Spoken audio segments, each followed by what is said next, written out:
Nimemtazama Pacome siku ile. Nimegundua adui mkubwa wa mchezaji ni majeraha kwenye sura yake. Niliona hilo. Umeiona taharuki uliyosababisha?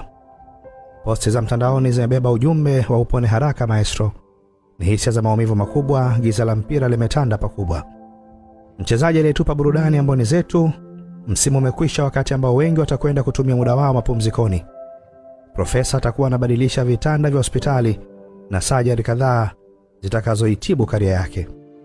Ni historia huzuni ya kweli kwenye kila sikio la mpenda soka wa nchi hii.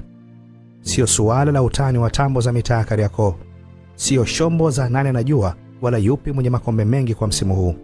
Ni ubinadamu dhidi ya kejeli na masimango ya nje ya uwanja. Ni utu kwenye kuonesha umoja na upendo wa mchezo huu unaovutia.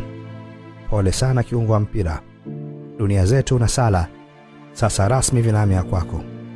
Kwenye tukio hili nimejifunza Yanga hawana boss, wana kiongozi mwenye utu. Hongera Injinia.